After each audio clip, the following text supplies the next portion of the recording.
लिया। अब नेक्स्ट आता है इसमें प्रतिरोधकता की ताप पर निर्भरता। पहले तो हमने पढ़ा था कि प्रतिरोधकता की ताप की प्रतिरोधकता पर निर्भरता, ताप की प्रतिरोधकता पर निर्भरता, और अब देखते हैं हम प्रतिरोधकता की ताप पर निर्भरता। यह अपोजिट है इसके। तो सबसे पहले देखते हैं हम चालकों के लिए जो कंडक्टर होते हैं उनकी बात कर लेते हैं हम। किसी चालक की प्रतिरोधकता व विश्रांति काल में संबंध निम्न सूत्र द्वारा दिया जाता है। तो वो सूत्र है ρ = m/N/e² टॉर्क। ये सब रिलेशन हमने पीछे पढ़ लिए हैं। यदि आपने वो वीडियो नहीं देखी है तो आप वो वीडियो देख सकते हैं। तो ये जो रो है वो समानुपाती होता है टॉर्क के। टॉर्क यहाँ पर है विश्रांति काल, m है वो है इलेक्ट्रॉन का द्रव्यमान, n है मुक्त इलेक्ट्रॉन की संख्या, या बोल सकते हैं हम घनत्व। कहते हैं कि प्रतिरोधकता की ताप पर निर्भरता किस प्रकार से होती है। तो वो देखते हैं हम चालकों के लिए। चालक का ताप बढ़ाने पर तापीय ऊर्जा की टक्करों की आवृत्ति बढ़ जाती है। जैसे कि आप लोगों को पता कि यदि हम चालक का ताप बढ़ा देते हैं तो उसके अंदर जो इलेक्ट्रॉन है वो एक दूसरे जो इलेक्ट्रॉन गति करने लगते हैं उसके कारण इलेक्ट्रॉनों के मध्य टक्कर होने लगती है, जिससे विश्रांति काल कम होने के कारण चालक की प्रतिरोधकता व प्रतिरोध बढ़ जाता है। हम जो टी की वैल्यू वो उसको बढ़ा देते हैं तो टॉर्क की वैल्यू कम हो जाती, और रो की वैल्यू बढ़ा देते हैं तो आर की वैल्यू भी बढ़ जाती। यदि किसी चालक के ताप टी नोट पर इसकी प्रतिरोधकता रो नोट है, वह इसका ताप बढ़ाकर टी कर दिया जाए तो प्रतिरोधकता बढ़कर रो टी हो जाती है। इसमें संयुक्त संबंध निम्न सूत्र द्वारा दिया जाता है। रो टी = रो नोट × 1 + अल्फा डेल टी, जो कि हमने जस्ट पीछे निकाला है। ये उसी फॉर्मूले से लिखा है। यहाँ पर अल्फा प्रतिरोध ताप गुणांक और डेल टी है तापों में परिवर्तन। इसी प्रकार प्रतिरोध के लिए R T = R0 1 + alpha del T, ये निकाला है प्रतिरोधकता के लिए और ये है प्रतिरोध के लिए। और प्रतिरोधकता एवं ताप के मध्य जो ग्राफ होता है वो कुछ इस प्रकार का आएगा। अब नेक्स्ट प्रतिरोधकता की ताप पर निर्भरता देखते हैं हम कुचालकों के लिए। कुचालक पदार्थों का ताप बढ़ाने पर इनकी प्रतिरोधकता चरघातांक के रूप से घटती है और ताप बढ़ाने पर यह बढ़ती है तथा लगभग परम शून्य ताप पर प्रतिरोधकता काफी अधिक हो जाती, और जो परम शून्य ताप होता है उस पर प्रतिरोधकता की वैल्यू है वो काफी अधिक हो जाती है, चालकता शून्य हो जाती है, और जो चालकता है उसका मान हो जाता है वो हो जाता है 0। इन पदार्थों की प्रतिरोधकता की ताप पर निर्भरता निम्न सूत्र द्वारा ज्ञात की जाती है।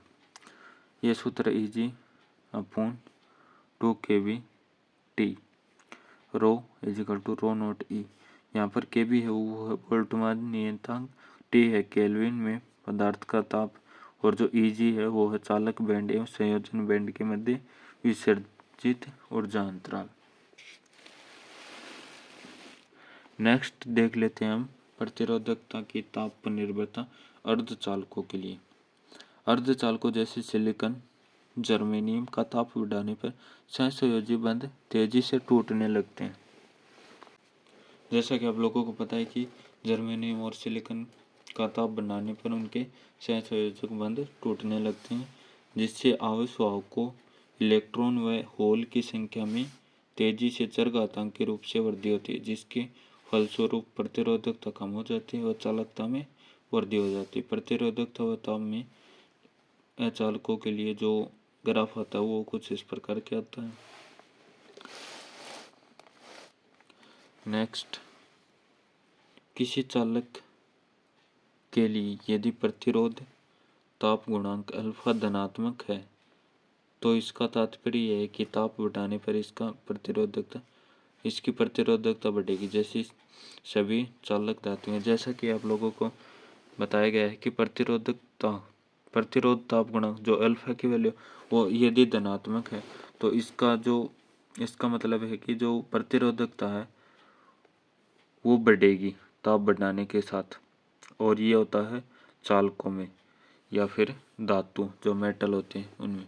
नेक्स्ट आता है किसी पदार्थ के लिए प्रतिरोध ताप गुणांक ऋणात्मक। जो अल्फा की वैल्यू ऋणात्मक है तो ताप बढ़ाने पर प्रतिरोधकता का मान कम होता है। ये होता है सिलिकॉन, जर्मेनियम जो अर्धचालक पदार्थ होते हैं, सेमीकंडक्टर होते हैं, ये उनका केस होता है।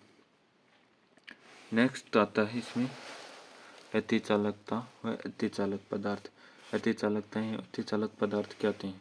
किसी चालक को निश्चित ताप पर ठंडा करने पर उसकी प्रतिरोधकता तेजी से घटकर शून्य हो जाती है। जैसा कि आप लोगों को पता है कि यदि किसी चालक को निश्चित ताप पर ठंडा किया जाता है तो उसकी जो प्रतिरोधकता है वो तेजी से घटकर कम हो जाती है या शून्य हो जाती है। वह चालक अतिचालक पदार्थ में बदल जाता है और जो चालक है वो अतिचालक पदार्थ में बदल जाता है।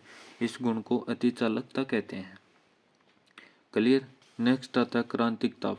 वह ताप जिस पर चालक पदार्थ अतिचालक में बदल जाता है क्रांतिक ताप कहलाता है। जैसा कि क्रांतिक ताप हुआ होता है यदि कोई दो सॉल्यूशन या चालक तार जो भी आप माने वो है उनका एक ऐसा पॉइंट जहाँ पर वह चालक पदार्थ से अतिचालक पदार्थ में बदल जाता है, उसी पॉइंट को बोलते हैं क्रांतिक ताप। नेक्स्ट है मेसनर प्रभाव। मेसनर प्रभाव क्या होता है? बेसिकली अतिचालकता की स्थिति में पदार्थ के अंदर चुंबकीय क्षेत्र शून्य होता है। जैसा कि आप लोगों को पता है कि अतिचालक पदार्थ होता है उसके अंदर चुंबकीय क्षेत्र की वैल्यू होती है वो होती है 0। यह पदार्थ प्रतिचुंबकीय पदार्थ की भांति व्यवहार करता है। जैसा कि आप लोगों को पता है कि यदि चुंबकीय क्षेत्र का मान शून्य होगा तो यह पदार्थ प्रतिचुंबकीय पदार्थ की तरह व्यवहार करेगा। इस प्रभाव को मेसनर प्रभाव कहते हैं। अतिचालक पदार्थों का उपयोग ऊर्जा संचरण, विद्युत संचरण, ट्रांसफार्मर, सुपर कंप्यूटर बनाने में किया जाता है। जो अतिचालक पदार्थ हैं उनका क्या उपयोग है वो बताया गया है कि इनके अतिचालकों का उपयोग ऊर्जा का संचरण, विद्युत संचरण, ट्रांसफार्मर और कंप्यूटर बनाने में किया जाता है। और इसमें जो नेक्स्ट इम्पोर्टेंट टॉपिक आता है वो होता है प्रतिरोधों का संयोजन, जो कि हम नेक्स्ट लेक्चर में करेंगे। तो आज के लेक्चर में इतना ही। Thank you.